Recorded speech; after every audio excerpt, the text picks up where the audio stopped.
bench if you want. Jaya Radha Madhava Kunja Bihari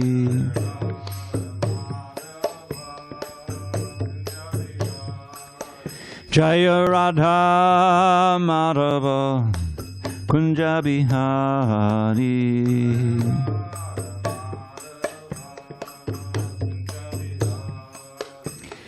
Gopi Janavallabha Girivardhari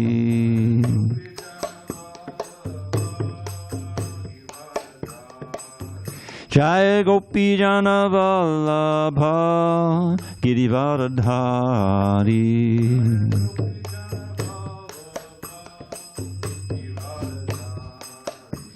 Yashodanandana Braja Janaranjana Yashodanandana Brajajana Ranjana Yamuna Tiravanachari Yamuna Tiravanachari Hare Krishna, Krishna Krishna, Hare Hare, Hare Rama, Hare Rama, Rama Rama, Hare Hare.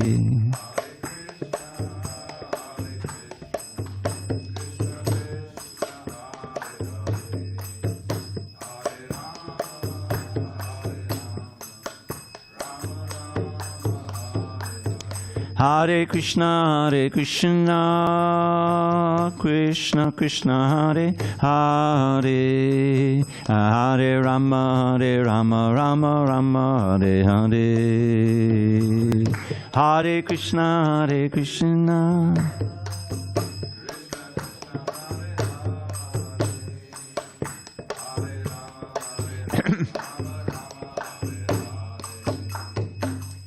Hare Krishna, Hare Krishna, Krishna Krishna, Hare Hare, Hare Rama, Rama Rama, Hare Hare.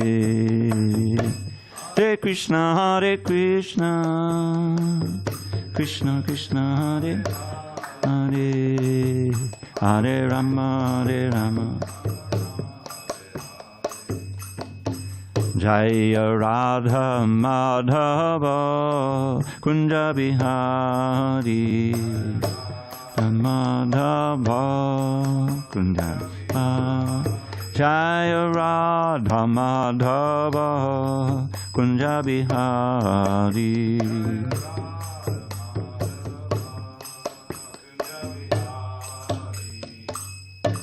Jaya Om Vishnupad Paramahamsa Parujaka Ashtotar to the Sri Srimad. His Divine Grace, Srila A.C. Bhaktivedanta Swami Prabhupada Ki Jai. ISKCON BBT Founder Acharya Srila Prabhupada Ki Jai.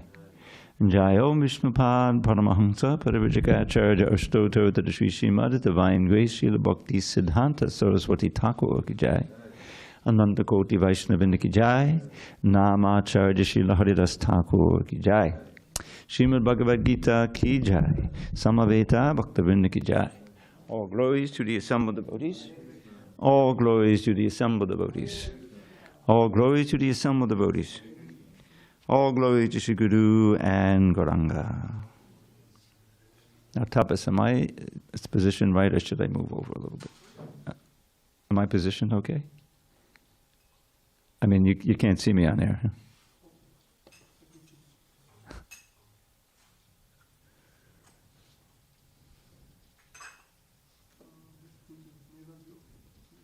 I mean, I can go over this way if you want, just by moving my seat. Because I can feel like I'm not. Yeah, how about like this? Okay. Om Namo Bhagavate Vasudevaya. Om Namo Bhagavate Vasudevaya. Om Namo Bhagavate Vasudevaya. Now we're going to be reading, hello? Haribo? We're going to read that book, page 252. Okay.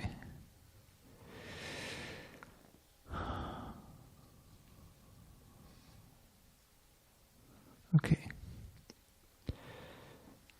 On this 6th day of March 2024 in San Diego, we're reading from Srimad Bhagavad Gita as it is, translation and commentary by His Divine Grace A.C. Bhaktivedanta Swami Prabhupada. And we are in Chapter 5, Karma Yoga, Action and Krishna Consciousness. Text 26 in the middle of page 252. And we're just going to time out a minute here. Got to remember, whoever set this up, see that thing down here? That's right. Otherwise, it's not stable. Did you set it up? Well, I'll take it. All right, you watch for it next time. Hare Krishna. All right, we're good. All right, text 26. Kama, Krodha, Vimuktanam, Yatinam, Yatachetasam, Abhito, Brahmanirvanam, Vartate, Viditatmanam, Kama Krodha Vimuktanam, Yatinam Yatachetasam, Abhito Brahmanirvanam, Vartate Viditatmanam, Kama Krodha Vimuktanam, Yatinam Yatachetasam, Abhito Brahmanirvanam, Vartate Viditatmanam, Kama Krodha Vimuktanam, Yatinam Yatachetasam, Abhito Brahmanirvanam, Vartate Viditatmanam. Tapas, you can do. Kama Krodha Vimuktanam, Yatinam Yatachetasam, Abhito Brahmanirvanam, Vartate Viditatmanam, Kama Krodha Vimuktanam, Yatinam Yatachetasam, Abhito Brahmanirvanam, Vartate Viditatmanam. Kanai, I don't know, do you chant? Kama Krodha Vimuktanam, Yatinam Yatachetasam, Abhito Brahmanirvanam, Viditatmanam, Vartate Viditatmanam. No, anyone online? Is this person online want to chant?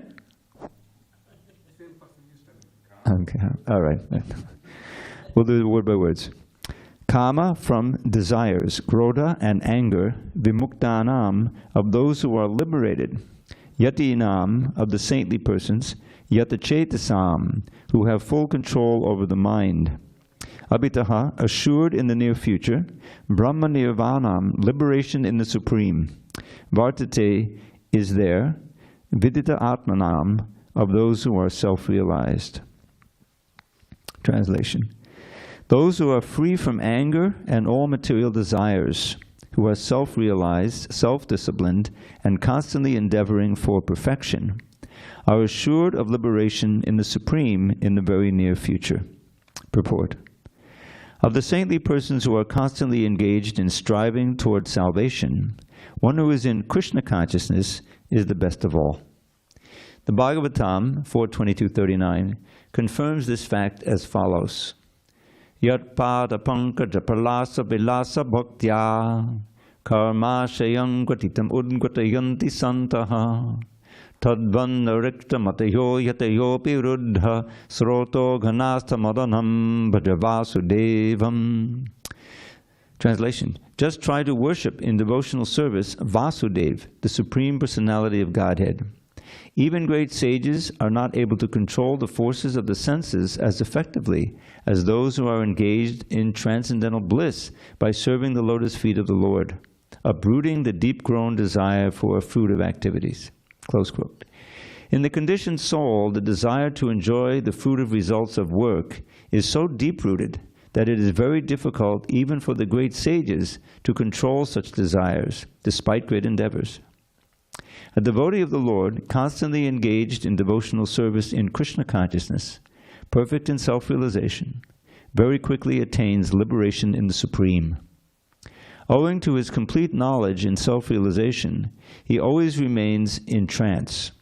To cite an analogous example of this, Darshana Dhyana Sangsparshaya Matsya Kurma Vihangamaha Svan Yapatyani Pushnanti Tataham Abipadmaja.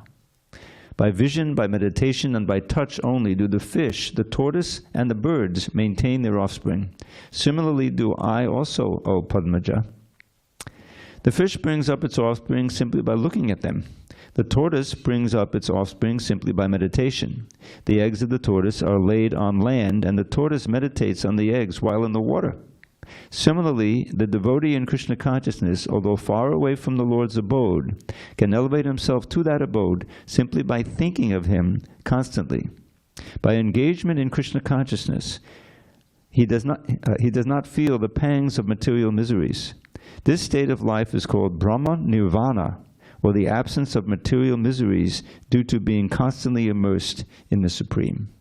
Om Jnana Timirandasya Jnananjana Shalakaya Chakshur Unmilitam Mena Tasmai Shri Gurave Namaha. I was born in the darkest of ignorance, but my spiritual master, Srila Prabhupada, opened my eyes with the torchlight of knowledge. I offer my humble obeisances unto him and all members of Sri Parampara, the disciplic succession. So, again we hear the words Brahma Nirvana. Now the word Nirvana has definitely entered into the English language, and it's famous in relation to Buddhism. And generally Nirvana means to negate the separate personality. This is what their idea is. And to actually enter into kind of a void existence. And the advantage is that you don't experience any more birth, old age, disease, and death. This is called the wheel of samsara. I want to break out of that. Now that's also a goal, a preliminary goal anyway, of this kind of yoga, this bhakti yoga that we're practicing. The first lesson that we learn in the second chapter, Krishna starts speaking to Arjuna as the Supreme Guru rather than just a friend. And he says, the first substantive, basic instruction is Dehi nosmin yata dehe komaram yovanam jada tata dehantara praptir dhiras tatanamuyati. In this verse, Krishna substantiates the phenomenon of transmigration of the soul. He's encouraging Arjuna to realize that he is pure spirit, not the body. Arjuna is a great warrior, and this Bhagavad Gita is part of a much larger book called the Mahabharata. It's 18 chapters in that book, which has hundreds of chapters. And the whole story of the main story of the Mahabharata is this fight between good and evil, between Yudhishthira and his brothers, of whom Arjuna is one, who represent good in the world, justice, righteousness. They're all pure devotees of Krishna. And then there's the lawless side, the immoral side, represented by Duryodhana. They're trying to usurp the kingdom. So the whole thing comes together at the Battle of Kurukshetra, and that's where this Bhagavad Gita is spoken. Arjuna is the main warrior on the side of the good guys, and if he doesn't fight, then there'd be great trouble. They'll have real trouble winning the war, the battle. So the reason, I mean, he's fought in many battles before and been victorious, but the problem is that now on the other side are his friends and relatives, people who he loves. He has a very close relationship, especially Bhishma Dev, who acted as his grandfather when his father died untimely, and he helped to bring up the young boys, Arjun and Yudhishthira and Bhima, and the two twins, Nakul and Sahadev. So, and he's on the other side by circumstance. So this is very painful for him to contemplate killing or being participating in the killing of Bhishma. But he wasn't the only one. There were other friends on the other side, relatives, both blood relatives and marriage relatives. And it was basically a what do they call it? A fratricidal war that is going on. And suddenly he got cold feet. He didn't want to fight in the battle. And he gave, in the first chapter and part of the second, he gives his argument for that, based on the Vedas. He says, first of all, if I win this battle and I get the kingdom, it will be soaked with the blood of the people who I love. So what advantage will it have? It'll be more painful than anything. That's one thing. And I'll be responsible, partly, largely, for the degradation of society, because all these men will be killed. There's millions of warriors on there, on the battlefield. And what will happen to their families? What will happen to their wives? We'll have all of these, the whole society will be torn apart. This is the way he's envisioning.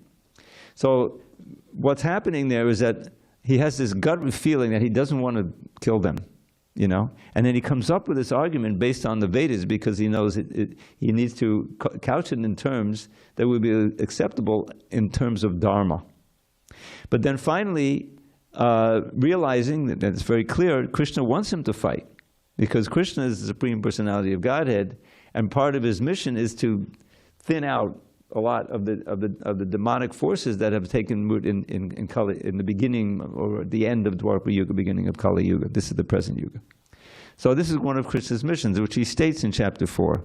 Yada yada hi dharmasya glana bhavati bharata. When dharma becomes confused and there's a lot of adharma in the world, evil, then he comes in order to set things right and reestablish dharma. That's one of his missions. So the whole dialogue takes place, and in the structure that Krishna wants Arjuna to fight, and he's trying to convince him that spiritually, which is really your bodily relations are very ephemeral. They're based on ignorance, because you're not the body, you see, and you are pure spirit.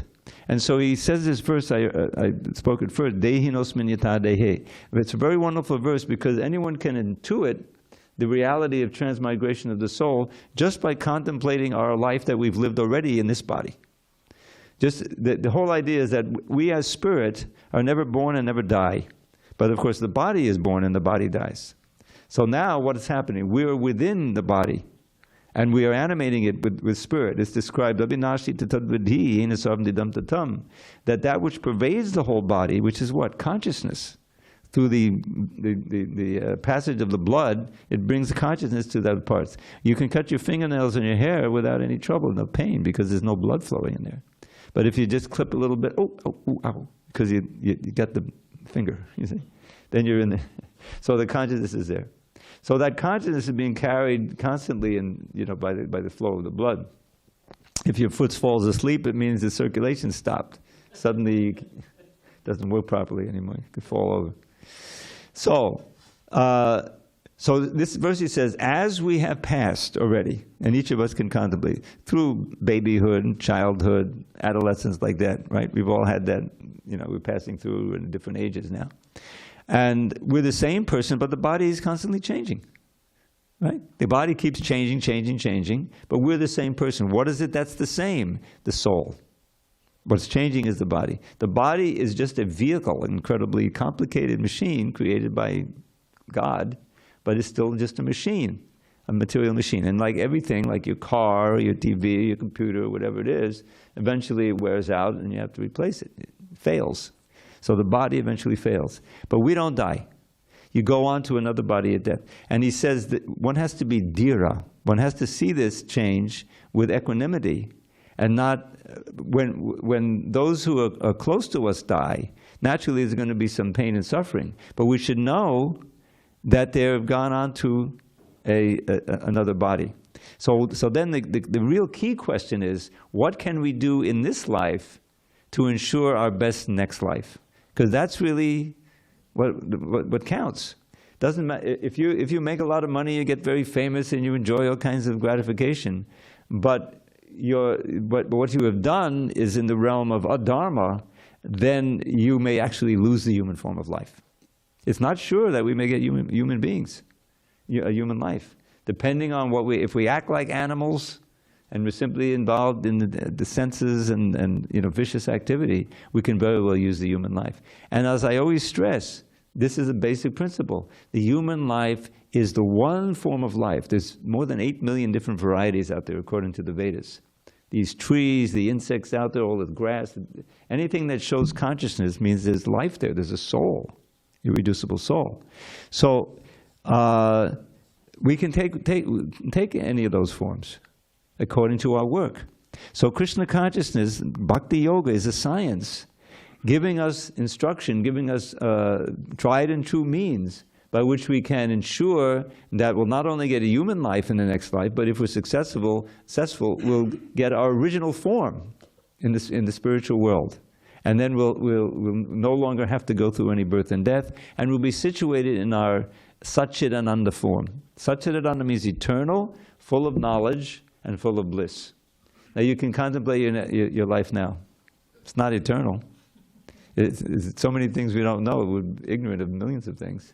Not shit, fully knowledge. And where's the ananda? These little flickerings of pleasure, we call happiness. That's not ananda. Ananda means unceasing. We've spoken of in previous verses here. Sukham akshayate means happiness that doesn't end. Doesn't end. Where do you find that in the material world? We hanker for that, we long for that, but it's impossible if the medium of our enjoyment is this temporary material body. That's just the way it's set up. So, Krishna consciousness, when Prabhupada talks about Brahma Nirvana, this comes up again and again, this phrase, this liberation in the Supreme. Now, Krishna consciousness is not just liberation which is kind of popularly understood to be merging into the white light of Brahman, and not taking birth again. This is attractive because, one reason, no more birth and death, no more old age and disease. That's over. But that's a negative happiness. What do? We are, did you ever hear this phrase? I don't know if it's still used, chip off the old block? Not so much, huh? But you know what it means, right? It means that you're something like your father or your mother, like that, right? So we are like Krishna. We have his qualities in minute degree. And he's eternal, we're eternal. He is Anandamayo Vyasa. This is this little sutra code in a book called the Vedanta Sutras that gives a summary of the Vedic knowledge. So what this says is that the Supreme Person is always full of ananda, of bliss. Now, that makes perfect sense. If God is all-powerful, if he's anything else, why wouldn't he want to be happy all the time? I think I'll take a little anxiety here, a little depression, mix it in. No. If you're all-powerful, I'll always be happy. But his happiness is of a different kind than ours. It's a perfection of what we also experience. Where is real happiness? It's loving exchange, right? Love makes the world go round. Without love, this would be a horrible world. But so much of it is not there. There's also hate, there's anger. Anger is this kama, krodha, vimuktanam. So the material, trying to get much material happiness results in friction with other human beings who are trying to get it, and becomes strife, and it becomes anger, and it becomes the age of Kali, fighting all the time, you see. But so the spiritual world is just not like that. Everything is completely in tune there. Krishna's the Supreme, everyone recognizes that, but he loves everybody. In a couple of verses, I don't know if we'll get to it tonight, the key verse in this whole chapter is the very end. Probably call it the peace formula. And I don't want to spoil it because we're gonna really we may have to discuss that next week. But basically he says, Bhoktaram Yogyatapasam Sarvaloka Maheswaram. He says, Bhoktaram, I am the supreme enjoyer, the supreme controller. Sarvaloka Maheswaram. And I'm the supreme friend. It's not that he's the master and the exploiter, and we're just slaves. That's not the idea. He is our best friend. He's dwelling within each of our hearts as the super soul. God is with you. God is in your heart. Suridam means the ever well-wishing friend. Suridam sarvabhutanam gyatva mam shantam richati. If you understand this and you live by it, then you can really attain peace, deep peace. Because you're always aware of the Lord that's with you as your best friend. You're serving Him, you recognize Him as the supreme controller, and you take great pleasure, the greatest pleasure, in giving Him pleasure. Just like, the perfect example in this world, the closest example to such love is the love of a mother for a little child. There's no bargain there. It says, I'll love you if you love me. No. If the child is feeling safe and is secure and well-fed and healthy, the mother's happy. And she does everything she can to, if there's some problem, the child is crying, why are you crying? Are you hungry? Is some little bug biting you? Let me check out and everything. And trying to just pass away. That's selflessness. And that's the ideal that's there for love of God. Because we're part and parcel of God. So if we can participate in His pleasure, then we become supremely happy. And it doesn't end. It doesn't have to end. And that's experienced. We can experience that to some degree, each of us. And the whole key is, in this age especially, chanting that mantra. That Maha Mantra, Hare Krishna, Krishna Krishna, Hare Hare, Hare Rama, Rama Rama, Hare Hare. This is an easy process for self-realization that's especially given for this age. Previous ages, we know a little meditation in a secluded place in the Himalayas somewhere.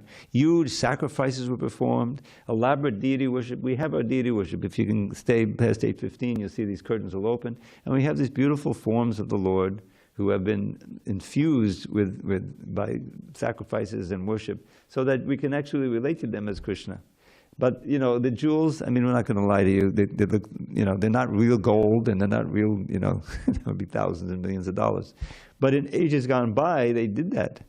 It was all very, very opulent, and that was the means. But we can't do that this age. We can't do the meditation, we can't do the elaborate, we certainly can't do the sacrifices with all the mantras precisely. Just to chant these little Gita verses is so hard. You can imagine chanting hours and hours of Vedic verses, and if one syllable is wrong, it has to be done again. There's referees who would listen to the chanters, and if they made a mistake, they would stop everything. I think I may have been one of those in my past life. Because my whole service has been proofreading, editing, finding fault. But it's finding fault for service, so it's okay.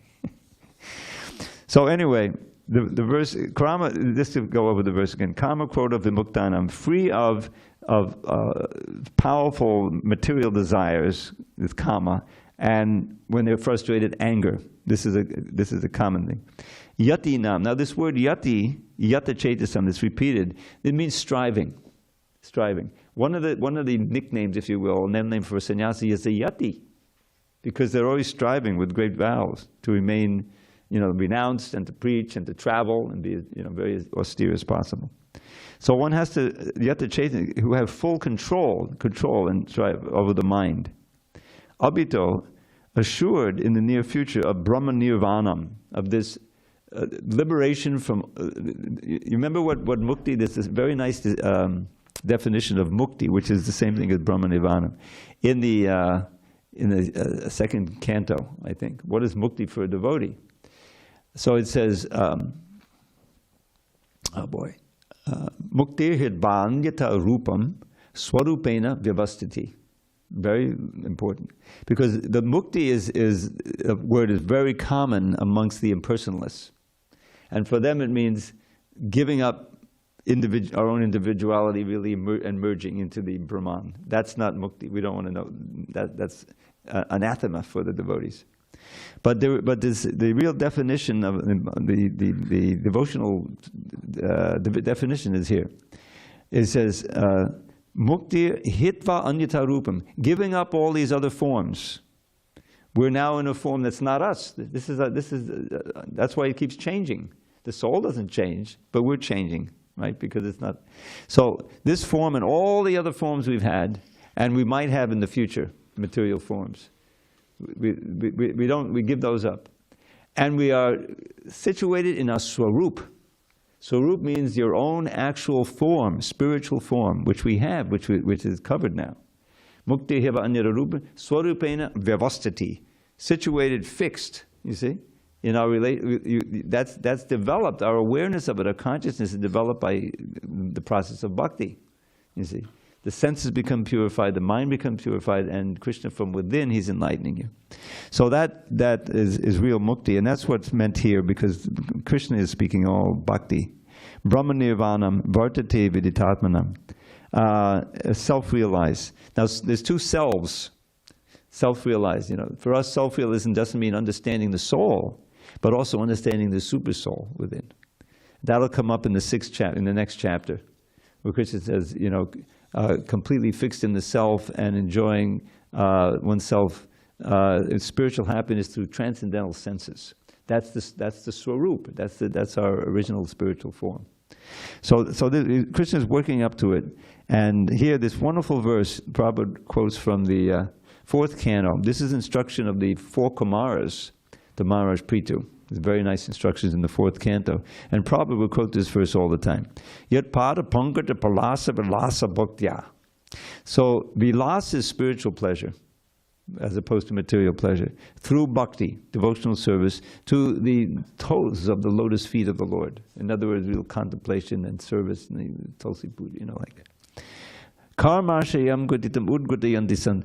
Karmashayam means aspiration for material happiness. Asha. Right? Asha is a common word we sing every morning in the Tulsi prayer. Is your aspiration for karma, fruit of activity. These act like knots, gratitam, dita udgwantayanti. The knots in the heart are untied or cut for the santas. Santa is the same name. We're sitting here in San Diego. We go up a little ways, Santa Fe, right? Saint. For the saints, for the devotees. But then, by contrast, tadvana rikta matayo. Rikta matayo means, but whose minds are empty of bhakti, you see. They may be the jnanis and the yogis. Yatayo, here's the same word, yatayo. They strive as much as they can, although striving, ruddha sroto ganastamadanamba devasadevam. Eventually they yield to some material desire. Even if it's a desire just to be free of birth and death, that's ultimately material. Is it, if it's not accompanied by the desire to serve Krishna. So therefore, what's the conclusion? Bhaja Vasudevam. Worship Krishna. Vasudev is, why is it Vasudev and not Vasudev? What's the relation between Vasudev and Vasudev? Who can say? Huh? Vasudev is? Yes. Vasudev is the father of Krishna. And commonly you get Vasudev and then Vasudev, you know. So, but he says, worship Vasudeva here, worship Krishna, Vasudeva. And then you can relish the spiritual pleasure of serving the lotus feet, and all of your karmic desires will be eradicated, and the knots in the heart will be cut. Now, the heart is like, the mind resides in the heart, you know. And when we act fruitively, when we just act normally, we enjoy something, that plants a desire in the heart to do it again. And these act like knots that tie us to the material world. And when we die, if our heart is full of all those unfulfilled desires, then that consciousness brings us to another body. It's happened millions of times already. So what to do? We need to sublimate those material desires into spiritual desires, make them sublime. Now how can we do that? The most obvious way is through eating. We all want to eat something nice, right? So Srila Prabhupada trained us. He was an excellent cook. You know, how to prepare vegetarian dishes. We don't want to harm any animals. It's not necessary. You know, the cows are sacred. So vegetarian dishes with skill and, you know, and then prepared with love, offer to Krishna, and then take the remnants. And that eating is spiritual. That purifies the body and the mind and brings you closer to Krishna. If you're just a vegetarian, then that's not going to work. It's better than, you know, killing cows, certainly. But it's not inherently spiritual. It has to be prepared with love for Krishna, offered with love, and then honored with that consciousness. Then eating becomes a spiritual act, you see. And all of the other things that we do can also be spiritualized. Not, there's some things that are verboten. But generally speaking, it's just a question of changing the focus and the consciousness and chanting the holy name.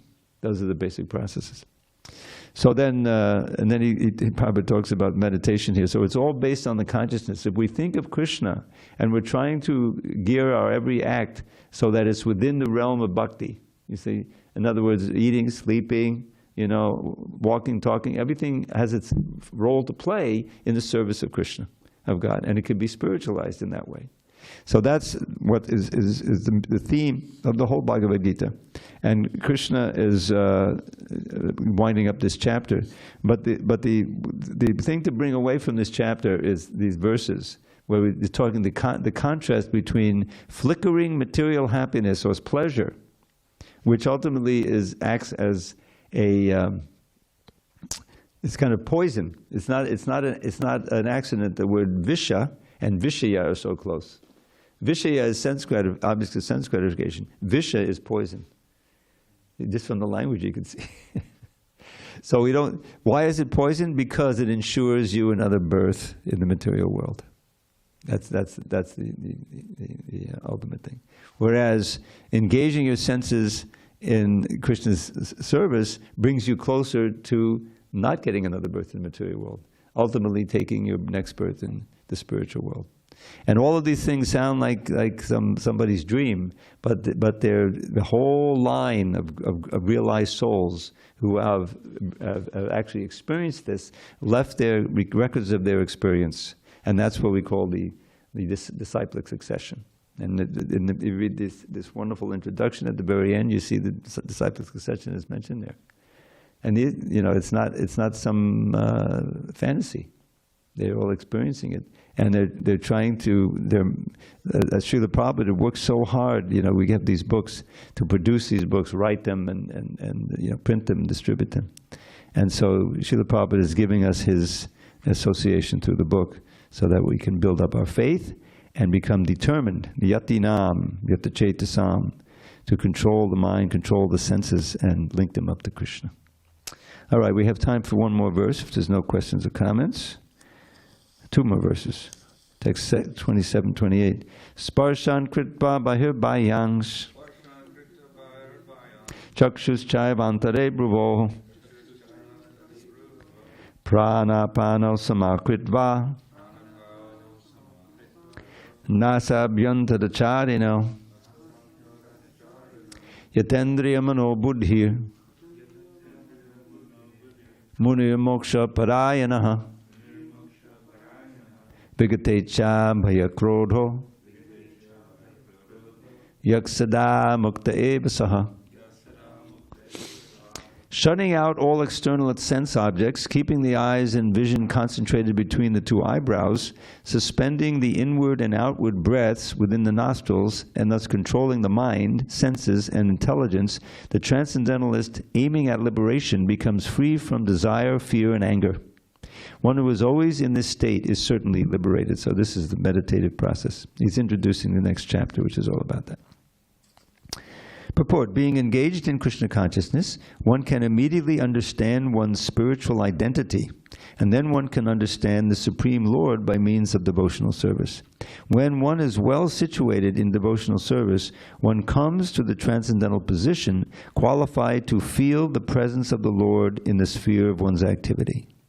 This particular position is called liberation in the Supreme. So that's Brahma Nirvana. It's coming in again and again. After explaining the above principles of liberation in the Supreme, the Lord gives instruction to Arjuna as to how one can come to that position, and by the practice of the mysticism or yoga known as Ashtanga Yoga. Ashtanga means eight-limbed yoga, which is visible in an eightfold procedure called Yama, Niyama, Asana, Pranayama, Pratyahara, Dharana, Dhyana, and Samadhi. In the 6th chapter, that's the next chapter, in the 6th chapter the subject of yoga is explicitly detailed, and at the end of the 5th it is only preliminarily explained. one has to drive out the sense objects such as sound, touch, form, taste, and smell by the pratyahara process in yoga, and then keep the vision of the eyes between the two eyebrows and concentrate on the tip of the nose with half-closed lids. There is no benefit in closing the eyes altogether, because then there is every chance of falling asleep. Nor is there benefit in opening the eyes completely, because then there is the hazard of being attracted by sense objects. The breathing movement is restrained within the nostrils by neutralizing the up-moving and down-moving air within the body. By practice of such yoga, one is able to gain control over the senses, refrain from outward sense objects, and thus prepare oneself for liberation in the Supreme. This yoga process helps one become free from all kinds of fear and anger, and thus feel the presence of the Supersoul in the transcendental situation. In other words, Krishna consciousness is the easiest process of executing yoga principles. This will be thoroughly explained in the next chapter. A Krishna conscious person, however, being always engaged in devotional service, does not risk losing his senses to some other engagement. This is a better way of controlling the senses than by Ashtanga yoga. So, there's all that explanation of Ashtanga Yoga, which will be more explicitly and detailed in the next chapter. And then at the end of the chapter, Krishna says, because Arjuna says, I can't do that. You know, we're relating. There's no way. You know, after all of this, to sit, you have to sit like this. You have to look. I tried it. I couldn't do it for more than 5 seconds. To keep the eyes between the eyebrows, and that's also look at the tip of the nose. I don't know how to do that. You know. And then there's the breathing, which it's a health thing too, you know. But that's not the purpose of it. You know. But really, it's impractical for us to try to achieve perfection that way. But the wonderful thing about it is that Krishna consciousness includes whatever you get in the Ashtanga Yoga, but much more. And that's why at the end of the whole next chapter, after Arjuna says, I don't think I can do it, Chanchalam himana Krishna pramati balavadrusham. This mind is more difficult to control than the raging wind, like a hurricane if it blows, you know. You can't control it, you have to escape it. You know? There's no question of controlling the wind. Right? So Krishna says, yes, it's difficult, but you can do it by practice. And Arjuna says, well, what happens if I fail? You know, I'll give everything up, go to the Himalayas, but I've already given up my career as a warrior. Now I failed as a yogi. Now I'm bereft. What's the point? So Krishna says, don't worry. Yogi nama bisarvesham magatina antaratmana. The best yogi is one who is always thinking of me within, with great faith, worshiping me with love and devotion. And Arjuna is already a very great friend of Krishna. So he says, you can just hear the big sigh of relief, you know, coming off the pages at that point. And then the next chapter, Krishna starts speaking, and now I'm going to tell you a more practical way that you can fix your mind on me. Maya sakta manaparta. After all, we want to make the mind attached to Krishna. And so he begins explaining Bhakti Yoga there in the 7th chapter. The 7th through 12th chapter, the middle 6 chapters of the Gita are the essence of everything, of the whole book. Prabhupada explained that way. So we're almost, but the 6th chapter has some good instructions also that we should follow. But we're not going to practice Ashtanga Yoga. No need. We can achieve more through practicing Bhakti. All right. Let's see. We did 27, 28. All right. What I'm going to do is we'll read text 29, but we'll also read it next when we begin next time because it's so important. But it's a wonderful verse and purport.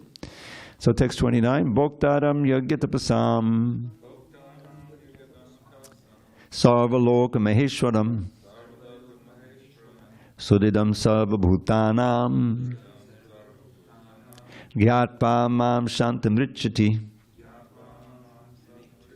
A person in full consciousness of me, knowing me to be the ultimate beneficiary of all sacrifices and austerities, the supreme Lord of all planets and demigods, and the benefactor and well-wisher of all living entities, attains peace from the pangs of material miseries. Purport. The conditioned souls within the clutches of the illusory energy are all anxious to attain peace in the material world, but they do not know the formula for peace, which is explained in this part of the Bhagavad Gita. The greatest peace formula is simply this: Lord Krishna is the beneficiary in all human activities. Men and women should offer everything to the transcendental service of the Lord because He is the proprietor of all planets and demigods thereon. No one is greater than he. He is greater than the greatest of the demigods, Lord Shiva and Lord Brahma.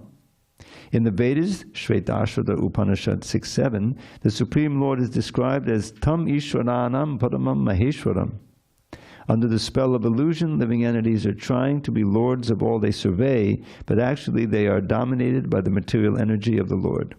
The Lord is the master of material nature, and the conditioned souls are under the stringent rules of material nature. Unless one understands these bare facts, it is not possible to achieve peace in the world, either individually or collectively. This is the sense of Krishna consciousness. Lord Krishna is the supreme predominator, and all living entities, including the great demigods, are his subordinates. One can attain perfect peace only in complete Krishna consciousness. This 5th chapter is a practical explanation of Krishna consciousness, generally known as Karma Yoga. The question of mental speculation as to how Karma Yoga can give liberation is answered herewith. To work in Krishna consciousness is to work with the complete knowledge of the Lord as the predominator. Such work is not different from transcendental knowledge. Direct Krishna consciousness is Bhakti Yoga, and Jnana Yoga is a path leading to Bhakti Yoga. Krishna consciousness means to work in full knowledge of one's relationship with the Supreme Absolute. And the perfection of this consciousness is full knowledge of Kṛṣṇa, or the Supreme Personality of Godhead. A pure soul is the eternal servant of God as his fragmental part and parcel. He comes into contact with Maya, illusion, due to the desire to lord it over Maya, and that is the cause of his many sufferings. As long as he is in contact with matter, he has to execute work in terms of material necessities. Krishna consciousness, however, brings one into spiritual life even while one is within the jurisdiction of matter, for it is an arousing of spiritual existence by practice in the material world. The more one is advanced, the more he is freed from the clutches of matter. The Lord is not partial toward anyone. Everything depends on one's practical performance of duties in Krishna consciousness, which in every respect helps one control the senses and conquer the influence of desire and anger.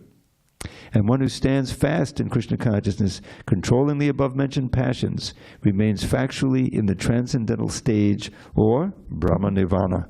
The eightfold yoga mysticism is automatically practiced in Krishna consciousness because the ultimate purpose is served. There is a gradual process of elevation in the practice of yama. This is the Ashtanga practice, eightfold yoga practice. Yama, niyama, asana, pranayama, pratyahara, dharana, dhyana, and samadhi. But these only preface perfection by devotional service, which alone can award peace to the human being. It is the highest perfection of life. Thus end the Bhaktivedanta purports to the 5th chapter of the Srimad Bhagavad Gita in the matter of karma yoga, or action in Krishna consciousness. So we're going to read that verse again, beginning on Monday, and then go into chapter 6. But the basic thrust of this chapter is that it's karma yoga, so we should learn how to, karma yoga, action in Krishna consciousness, how to tailor our activities throughout the day. This is the whole idea, so that we're always in connection with Krishna. You see, it's not easy because we've developed this false ego, this false sense of self and separateness from God over many, many births. So the default is, if we don't do anything, we're going to remain conditioned and in illusion. And ultimately, that's a tragedy for the soul who has come to the human form. It's such a waste. Because in this form of life, we have the intelligence to understand that we're pure spirit, and we have the ability to control the lower self by the higher self. This comes in the 3rd chapter. And use the intelligence to direct the senses and mind so that we're always in connection with Krishna, always thinking of Krishna. And that practice, even if it's just begun in this lifetime, is never lost. This is the wonderful thing. Anything you do materially, let's face it, you leave it all behind. You know, you can't take it with you, right?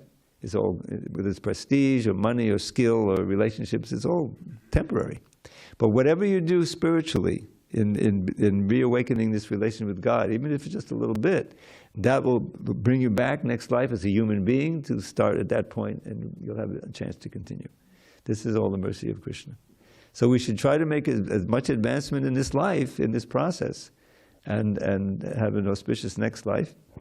And if we really are determined, yati, striving, then we can go back to Godhead. Prabhupada would always preach that. Go back home, back to Godhead. Just do the right thing.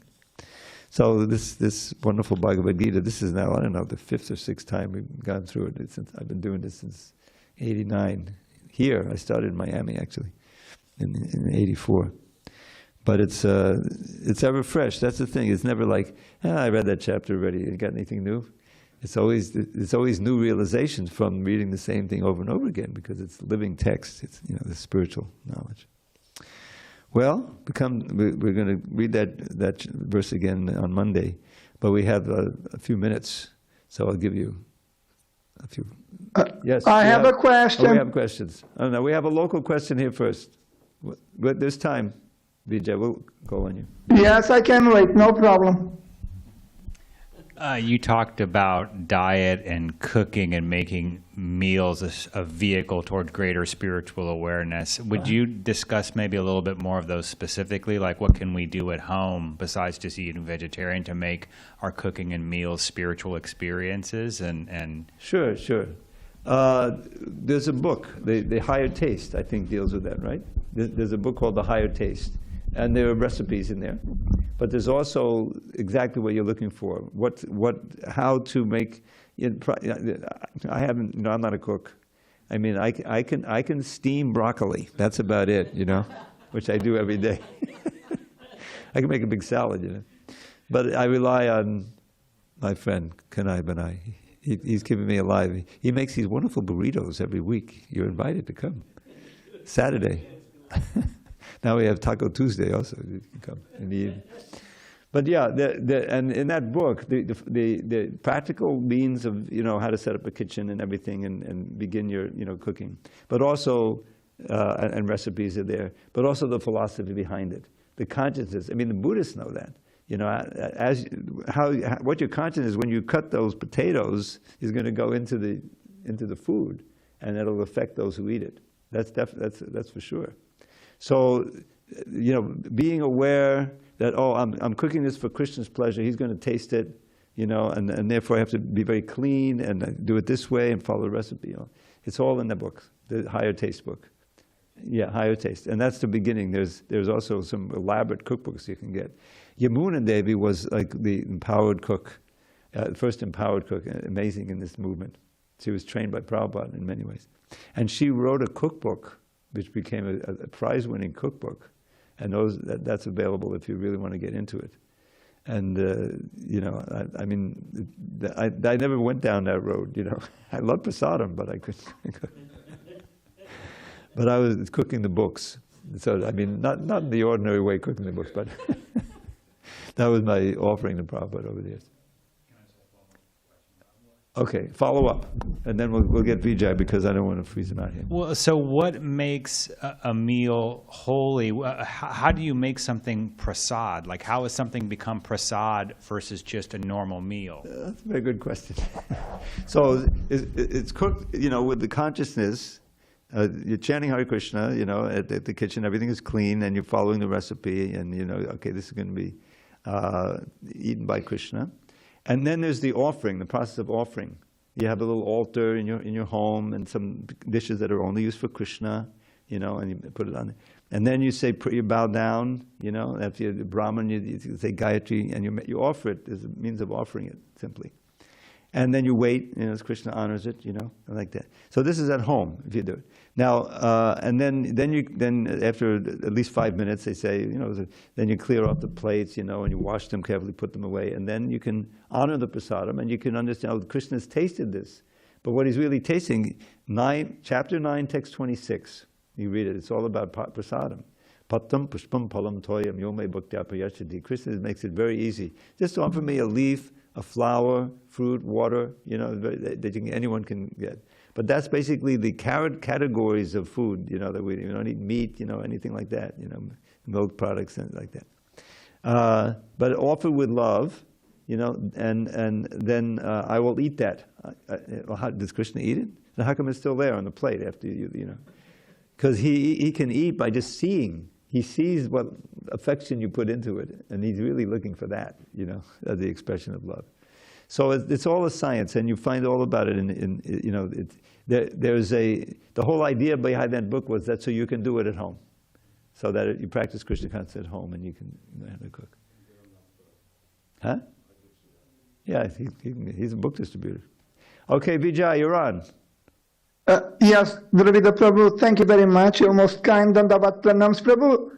The text you just recited, 5 Bhagavad Gita, as it is 529. Yes. It is all about the formula of peace. It's called the peace formula. Yes. So based on this, my question is, why is it that for us to be happy, we need to be peaceful? Because having an agitated mind is itself a troubling thing. This, again, going back to Prahlad. What does he tell his father? That's exactly.